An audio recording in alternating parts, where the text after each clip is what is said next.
Good evening, everyone, and welcome to another exciting episode of Bond Squad After Hours. As you can see, I have on my classic sweater for the now President's Cup winning New York Rangers. Best record in the NHL. We may win the President's Trophy, but we all know what the real goal is. That's the Stanley Cup. So before we get going, let's drop the puck on another exciting episode of Bond Squad After Hours. Good evening, everyone. Bond Squad After Hours is, as always, brought to you by Wealth Strategies and Management, LLC, and Bond Squad. WSNM, LLC, Bond Squad is a separate entity from Private Advisor Group, which is our registered investment advisor. Good evening. Welcome to another crazy week, not only in the NHL, in the bond market.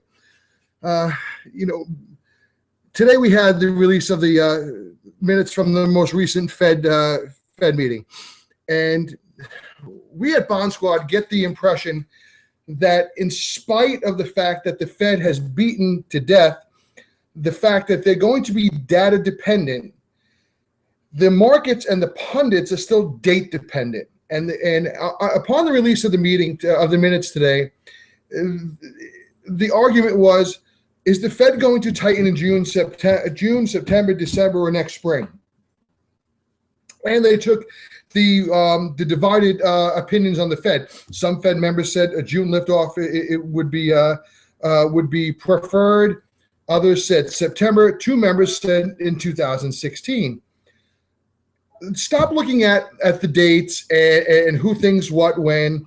Look for their, is our opinion. Look for the signs of what data might be needed.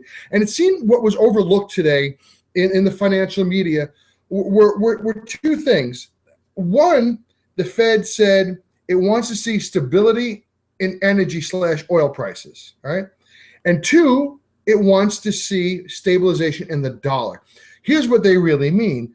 The strong dollar is crimping the U.S. economy by hindering exports, and lower oil prices are bringing down inflation.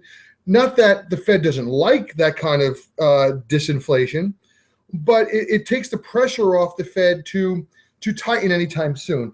So our take is that we have 2 more months to go before the June meeting. We do have an April meeting, but the Fed has already ruled out a liftoff for tightening at the April meeting. So we're going. So the June is the next time, and New York Fed President Bill Dudley said this today during a presentation he gave, that June is when the Fed will first start discussing when it is going to tighten. It could do it at June, September, whatever the case may be. But we have 2 months of data between now and then.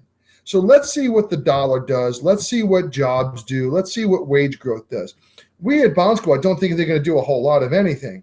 The 126,000 non-farm payroll print last Friday was probably an aberration. There's some weather and winter into that.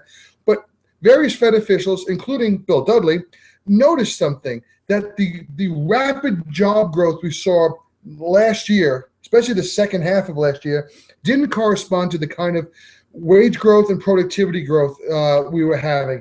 So there was some suspicion among Fed officials that wasn't sustainable. We thought that too. We thought it would catch up in February, but February was a big number, although it was down. It was revised downward by somewhere around 30,000 jobs. But it popped up. The correction, the catch up, the whatever you want to call it happened in the March data. So what do the numbers really bear out? Well, we thought, following the number, that 200 to 225,000 was probably what the economic data was really telling us once we shift away weather. And lo and behold, today we heard several economists come out and say, you know what, it's probably around 200,000 jobs a month. Well, that's probably pretty good news, because between 150 and 175 is what you need to keep up with population growth. So 200 gives you 25 to 50,000 more than you need, and that should bring in the labor slack, bring down the unemployment rate, get you close to NAIRU. Problem is, NAIRU might be lower than before. We're in the camp that it's below 5.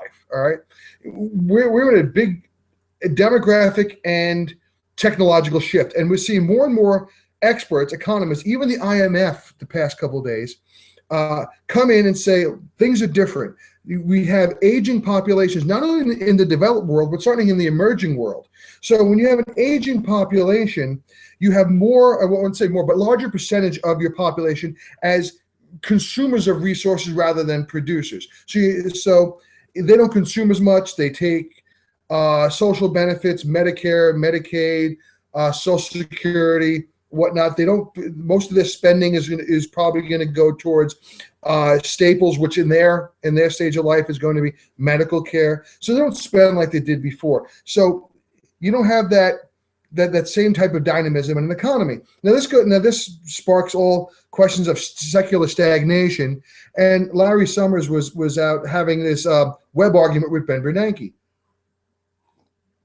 And Mr. Summers, who we actually like quite a bit and respect, as doing Mr. Bernanke. We're actually fans of both gentlemen here at Bond Squad.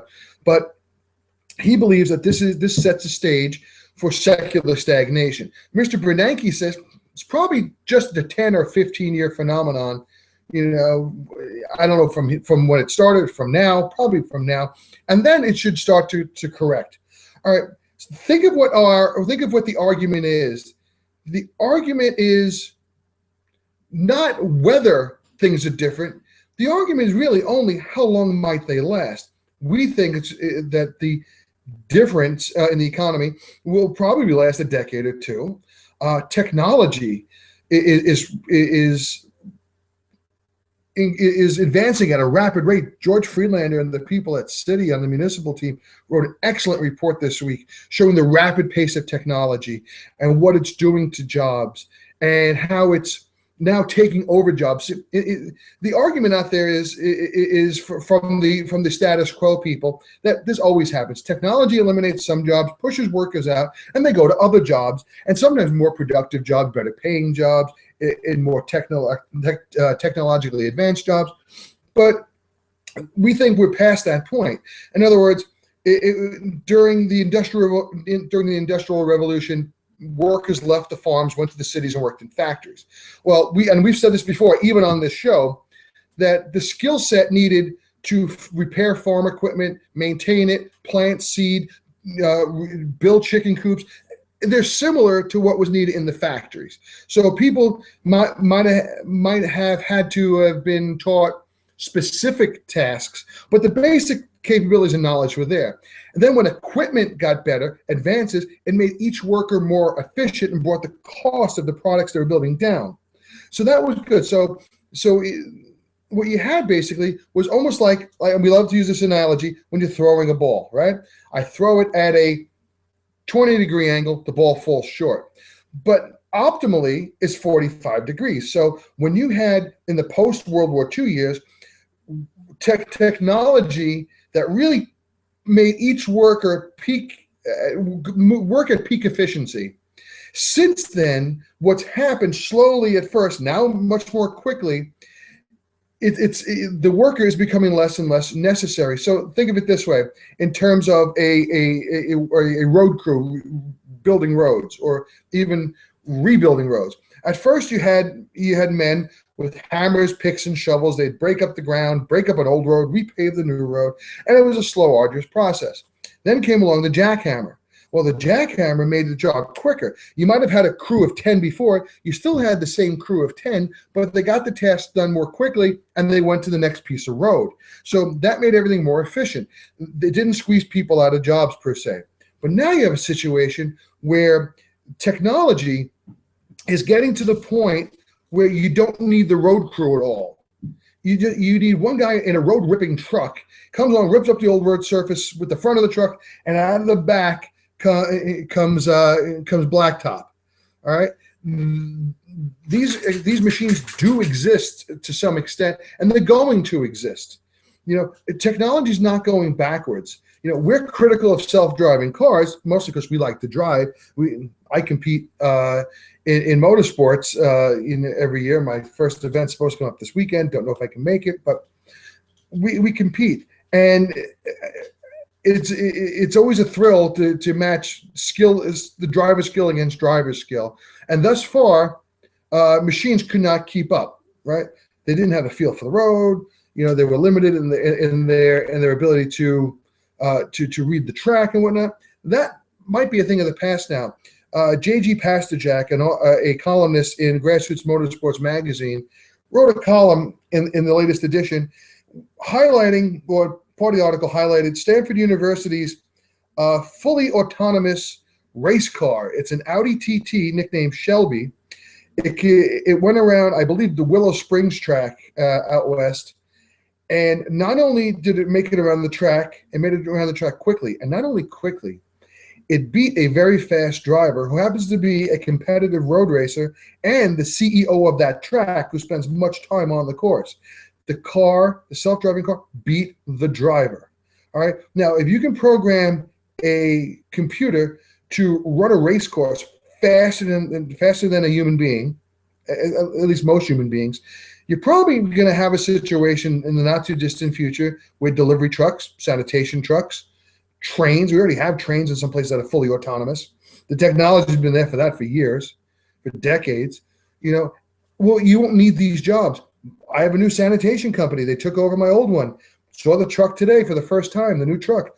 Instead of a driver and a crew of 2 sanitation workers, one driver pulls up and the truck picks up the can itself, special can, dumps it in the truck, puts the can back by the curb of my house. That's it. It's happening. So it used to be the truck made the sanitation man more efficient. Now it's made the can lifters obsolete. All right. What this does, it pushes them into competition for the remaining jobs. Now, the knee-jerk response, the quick answer is get these people educations. Everybody can be a coder. Everybody can be a computer engineer. Everybody can do a high-tech job.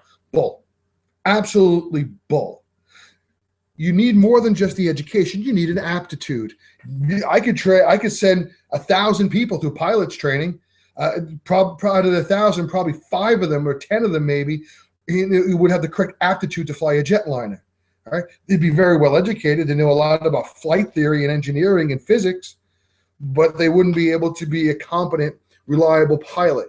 Well, the more technologically advanced and specific and difficult the job is, the more specific aptitude you have to perform them efficiently. So what we have here is kind of a hollowing out of that middle, and it's pushing most workers off to the more menial tasks where at current wage levels, they're a cheaper option than automation. That might not always be the case. And if you see some wage pressures, our guess is you'll see productivity rise, and the rising productivity will not result in more job creation, but this time in lower job creation, because it's an either or. You don't need the workers and better equipment. You need one or the other at this point.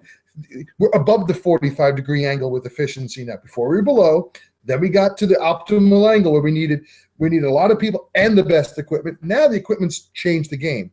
Now what we don't know, and we haven't seen a study that claims to know, and how could you, is what that means for workers. There has to be a point where it cripples the economy so much that the demand for the products being built with the machines and delivered by the machines drops off. But that equilibrium could be at lower inflation rates, lower unemployment rates, lower wage growth rates, lower interest rates than we were before. We have it in our heads that normal rates have to be somewhere above 4% for Fed funds, and the 10 years got to be between 4 and 5. If you go back before the 1970s, even the early 70s, you did not have rates there. You had Fed funds rates, short-term policy rates in the 2s, and you had the 10-year. We had it in the short-term rates in the 1s and 2s, and you had the 10 and 2s and 3s. All right, that's not that crazy. All right. And what we have going with interest rates, we have the global economy, right? You have, and the IMF has a great report out. It's on their website, by the way, if you want to read this. We have population trends that are auguring for eventual population shrinkage in the Eurozone. We already have population shrinkage in Japan. China, in the opinion of some economists, is on a Japan-like course, so they're going to become a Japan eventually, unless something has changed policy-wise. And we're even seeing signs in emerging economies that the birth rate is dropping, and that's not so crazy. As societies and economies advance, the birth rate tends to drop. People want to do more than have 6 kids. They're more affluent. They'll buy a house. They'll buy a car. They'll do other things. Maybe 2 or 3 kids is fine now.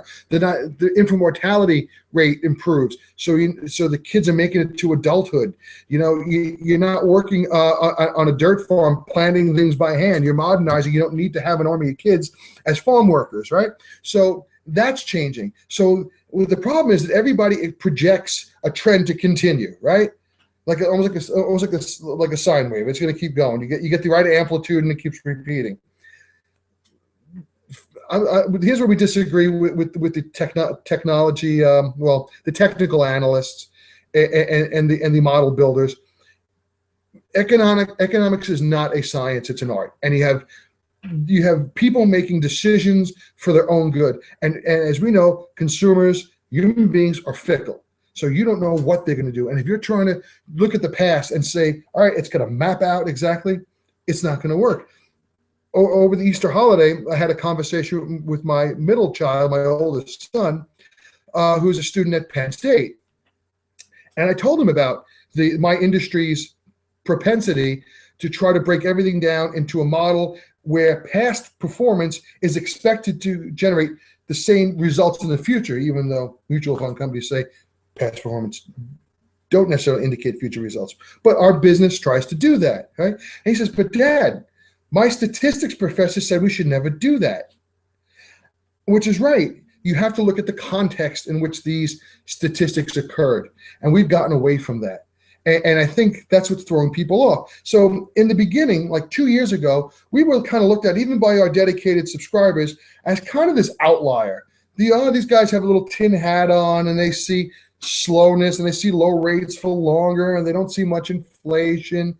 But now you have even Ben Bernanke, you have Larry Summers, you got the IMF, you got Larry Fink at BlackRock, and Jeff Gundlach. They're all coming out and saying, look, this is right, but don't call it secular stagnation. The U.S. economy is not stagnating, it's transforming. We're going from an industrial economy we went from that to a service economy to, as Tal Daly at Legg Mason and Clearbridge says, to a neural economy. All right, everything is electronic, everything's efficient. Wage costs wage growth is going to be kept down. Labor costs are kept down, and the cost of goods is going to be kept down. Becomes more efficient, right? So that's where we're going.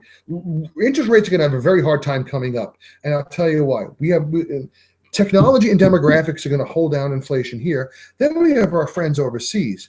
You tell me how, without major fiscal reforms in Japan and the Eurozone, that they can generate enough growth to cause inflation pressures to rise from consumption. They're at negative yields out to 7 years on the curve. Switzerland, not part of the Eurozone, actually issued a new 10-year note today, and it came at auction at negative 0.055%. At auction, investors paid the Swiss government to borrow money. They paid you. They told Switzerland, borrow money from me, and I'll pay you to do it. Insane, right? But they don't have the structural or demographic trends to generate that kind of inflation. So what do they want to do? They try to devalue the currency, right? Well, if they're devaluing the currency, and Japan's trying to devalue the currency, and China, no matter what they tell you, is trying to devalue the currency, and most export countries are trying to devalue the currency, it puts the Fed into a tight spot, as it were. The Fed cannot let the dollar get too strong versus foreign currencies. So maybe it does a one and done on tightening this year. It goes from 0 to a quarter and stops. Because here's the problem. The bullish pundits have talked a really good game, saying that low oil prices are an inambiguous positive. That the stronger dollar is good, except for those exporters. That's not a big part of the economy. Here's the problem.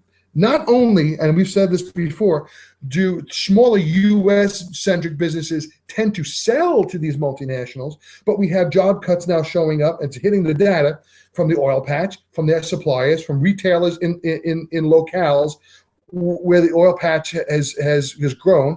But now you have another problem too. Now we said commodity producers, right? So we see the commodity producers, the iron ore producers. We see the coal producers. We see various metal producers having problems, right? But there's another place close to home, another industry that could have a problem, and this is going to be politically sensitive going into 16. And that's agriculture. Nobody wants to talk about agriculture. We haven't heard a single person in the media talk about agriculture. And if somebody has, we'd like to hear it. No, we're not commodities people, so maybe we missed it. But here's the problem. If I'm raising tomatoes in New Jersey or growing beef in Iowa, right, and the dollar gets stronger, that means foreign sourced produce and meats get cheaper in the U.S., right? So now where a pound of New Jersey raised plum tomatoes might cost $3, and the same pound of plum tomatoes grown in Argentina or Brazil might cost $1.50. You know, beef might cost $7, $8 a pound here, that's raised here, but Brazilian beef and Argentinian beef, and they're two big beef producers, might cost 25 to 50% less because of the stronger dollar. Well, that's going to hit agriculture, and that's not going to fly well with constituents. You know, there's no isolating or insulating the economy from foreign sources. It comes through to Main Street in one form or the other. All right. So the Fed needs to get a sweet spot with the dollar. Now, where's that? I don't know. Our currency experience is kind of old, but we're thinking somewhere around, you know, U.S. to the euro, somewhere around $1.20, $1.25. Or if you want to look at the DXY multi-currency index, you know, maybe instead of seeing the dollar up at 98 or 100, maybe it has to come down to 90. You know, or to get the dollar at least favorable enough to where exports are affordable and imports aren't too cheap versus what we produce. Remember, that's the other side of the story. And people are like, oh yeah, dollar gets strong, consumers can buy a ton of foreign goods. Well, look what's happening to Cliffs Natural Resources. And fair point, we own Cliffs in some portfolios, and we still think the bonds are money good. That's a disclaimer. We're not telling you to buy or sell or anything. That's our disclaimer. One of the problems Cliffs is having is that their U.S. sourced iron ore is more expensive than foreign sourced iron ore, right? So you have Rio Tinto and BHP Billiton, they're flooding the market with cheap iron ore. Well, can our central bank let that happen? It's in a tight place. So we don't see short rates going very high. We don't see inflation bring long rates very high. You know, near zero rates in Europe we hate to use the word permanent, but look how long Japan's had them. Who's to say that Europe doesn't have to have for 20 or 30 years? No one thinks Japan has done, right? They're buying common equity, the central bank. The Bank of Japan's buying common equity. So when is their QE end, never mind raising rates? We can't decouple, guys. This whole decoupling nonsense in either direction is just that. It's nonsense. So, you know, you could get a quick knee-jerk reaction when the Fed tightens, you know, because all these retail investors who are ill-advised or unadvised will go in and sell their bond funds, create realized losses as the fund managers have to hit bids on those bonds.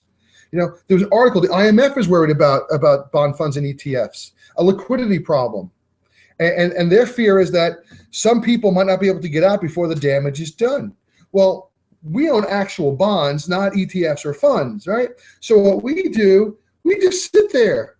We can hold to maturity if we want.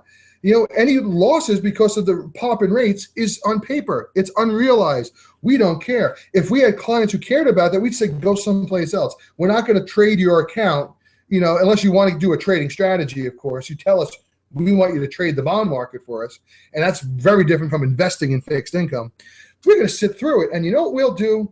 Kind of like what we did in the summer of 13 with the taper tantrum. We sat there and sat there and sat there until people couldn't get out of that burning room fast enough.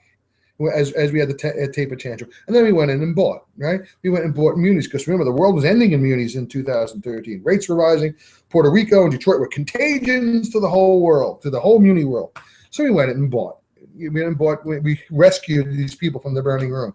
We don't mean to take advantage of people, but if you're going to be dumb enough, and we'll be very blunt here, dumb enough to invest in bonds in a mutual fund when you don't have to. Some people have to, but when you don't have to, and then panic sell, and you don't even have to panic sell if you can hold on to your shares, but the fund manager has to sell bonds and it takes a loss. You mutually share in that loss.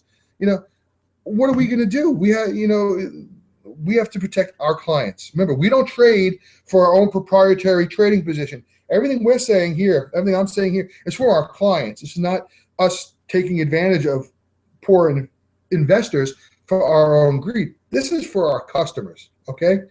This is for the people who entrust us. So, there's probably going to be a knee-jerk reaction that happens, and then the smart money, the bond pros, the hedge funds will come back in, and bang, you'll see rates come right back down. And if you're buying bonds, especially long-dated bonds, the most volatile area of the yield curve, and you're worried and you're going to pull the trigger because of an annual or quarterly move, you got to really rethink what you're doing, because that's a crazy strategy.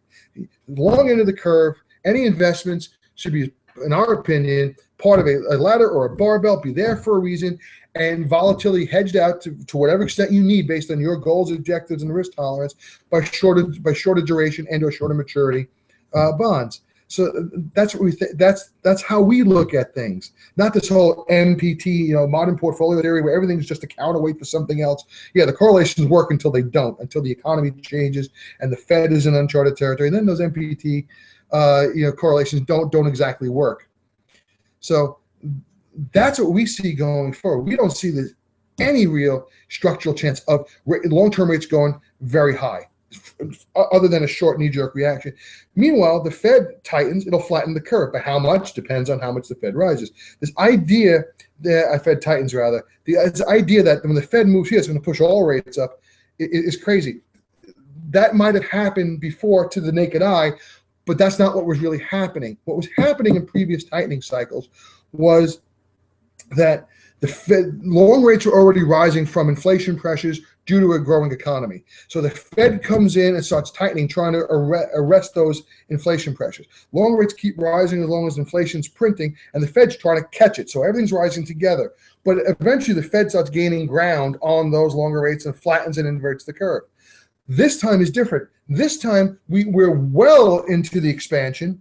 We're probably seeing all the inflation we're going to see. Remember, you get inflation two ways: devaluating one's currency, or having too much money chasing too few goods. Neither one is happening in the U.S. at this point. All right. So what happens is long rates go like this. The Fed comes up like this, and depending how aggressive it has to be, the curve could flatten or invert at relatively low yields. So if you're thinking that rates are going high and you think your floaters are going to give you these big coupons, time to rethink your strategy, people. So that's where we think rates are going. We think the economy is a 2.5% economy. We think Europe is a 1% economy with all the monetary policy tailwinds behind it. Japan, who knows? They're scheduled to put another excise tax in of some kind of VAT, whatever it is, sometime in 2017, I think. So that'll undermine the latest bit of Abenomics down the road. They're a shrinking population. We really wonder how Japan's going to grow. But does Japan have to grow much faster? The people are content. They're working. Their wages don't go up. They don't get much at the bank, but they're content. Not everybody wants to see 3% wage growth and 2% inflation, and to buy a bigger house every 5 years, and to constantly trade up and get a bigger and better car. So the aspirations are different. And speaking of cars, we did go to the auto show last Thursday from Press Day, and this year's themes were technology and heritage. Most companies hold out their historic cars. Subaru had a list of had all the Impreza rally cars from 1999 to the recent past, and then they had the new Impreza, on display. Ford highlighted the new GT, which looked like the old GT40, and they hold up the Shelby Mustang. Mazda had their historic cars. BMW had racing cars from back to the 70s. So they had their heritage on display, but they also had the technology. And it wasn't so much connectivity this year. That's the old story. Almost every car now has some sort of connectivity. But they really brought out the engineering of the cars. A lot of cutaways, a lot of cars on the side to see the underneath, a great view of the Mustang, and they stressed the lightness. Remember, cars have been getting heavier as safety requirements have become more stringent, and more goodies have been added to the cars. The cars have really gotten heavy. You know, a subcompact that weighed 2,200 pounds 20 years ago now weighs 3,200 pounds. You know, imagine if you could take some of that weight back off. Imagine what your fuel efficiency would be without going hybrid, right? So you see more carbon fiber and alloys used. You see carbon fiber tubs in some of the more expensive cars for the cockpit. You're seeing the new Ford full-size truck, the F-150, and having an aluminum frame. So you're seeing more of that technology. The other technology they brought out was in their construction process. We went through a very cool presentation using Oculus virtual reality that Fiat Chrysler did on the building of the new Chrysler 200. And you sat in the car and you got to choose by looking at what part of the production process you wanted to view. And it showed you how things were in their fully automated assembly line for the 200. Ford also highlighted fully automated assembly lines for the pickup trucks. There were a few other manufacturers. I think Mercedes also was showing their automation on it. So they're now building cars where the robot is doing all the work. It used to be that the machinery would bring the car down the assembly line and the guy would put the nut on the bolt or physically weld it. Then it was the car went down and the assembly line worker would pull down a welder or pull down a machine and the machine would do the work, or the worker and the machine did the work together. Now there's no worker. Zip, zip, zip. The car is welded. The stuff's put on the car. Everything is done. And the fit and finish on these cars were tremendous. You know, the Chrysler 200 still had relatively poor fit and finish compared to some of the other cars, but not all the other cars. But the fit and finish on that was probably better than any car. And we'll say everything lower than the premium brands that you'd find 20 years ago. So if we criticize anybody, we're really criticizing over minuscule things. So that was the technology there. They're building cars with automation. They're making them lighter. They're making them more efficient. You know, there's no going back to the past, people, and there's no going back to the interest rates of the past. There's no going back to the wage growth of the past, the job growth. It's a different situation. All right. Now, growth might grow at 2.5 now. 20 years from now, grow at 5. That might be the new structure, depending on what demographics do and the global environment. But all we're saying now, for the foreseeable future, we'd rather take some duration risk by going somewhat out on the curve, not to the long end. You could pick up 75% of the slope of the curve, of the yield available on the longest end of the curve, by going out to 10 years. You know, if you're building a well thought out portfolio, that's not out of the question. Floaters probably aren't going to float a whole lot. You know, preferreds and other perpetual items, if you're price conscious, if you get a jump in the 10-year from where it is now, about 190 to 290, even if it's temporary, well, that's going to give you like an 8% hit to your price. Now, I wouldn't sell it because I have a well thought out portfolio and I have other holdings. And me personally, I think rates will come back down. But a lot of investors are going to see that loss and say, get me out. And that's the bad thing. And our concern here at Bond Squad is not enough advisors are educated in the ways of fixed income to understand this. They see fixed income as just another asset class for diversification on a pie wheel. And as Dave Kotak at Cumberland Advisors said last month, that it's those pie chart guys that are probably going to have difficulty going forward. So that's where we are. Automation and technology taking over. It's leveling the playing field for labor in that more people are competing for the same jobs. Interestingly, we had JOLTS data yesterday, and JOLTS data showed the biggest job openings and biggest amount of job openings in more than a decade. But hiring for those jobs slowed, and the quit rate, people who left their existing jobs voluntarily, also declined. Now the quit rate is big because when the quit rate goes up, that usually indicates people are leaving to take better jobs. So it looks like we're in a job dynamic where companies are willing to hire, but they're not willing to pay up for those workers. So nobody's leaving the job to take the better paying job because the new jobs aren't really any or that much better. So as my old friend and brother from another mother, Bill Malley, used to say to me all the time, it is what it is. So, we think that this time next year, we'll still be talking about a Fed funds rate that's below 1, and depending where we are in the panic cycle among investors, we could be talking about a 10-year under 3 or even a 10-year under 2. And with that, have a great night. Call us during market hours, 570-424-1555. If you'd like to discuss this further, have us run a portfolio, give you some advice, because we think that too few people are being given really good fixed income advice. And believe us, we are only at the beginning of the demand for capital preservation and income. Remember, only a quarter of the baby boomers have hit retirement age so far. So that's 25% of the entire boomer population that's in there. Before too long, we're going to have the whole group in there, and they're all going to be wanting bonds. They're all going to be wanting income and capital preservation. And if you think that there's buy pressure now, and today's 10-year auction, there was a ton of buy pressure, especially from foreign central banks, right? It's going to be more. And when the Fed does decide to let its balance sheet shrink by maturing off, we don't think that there's going to be a shortage of demand for bonds. As the Fed stops reinvesting, that demand is probably going to be replaced by investors. So another case where long rates are probably not going to pop. And with that, have a great night. Call us 571-1555 during market hours, or email me at thomas.byrne, that's BYRNE, @WS, that's Whiskey Sierra, the word and, M as in Mike.com. And with that, have a great night. Goodbye.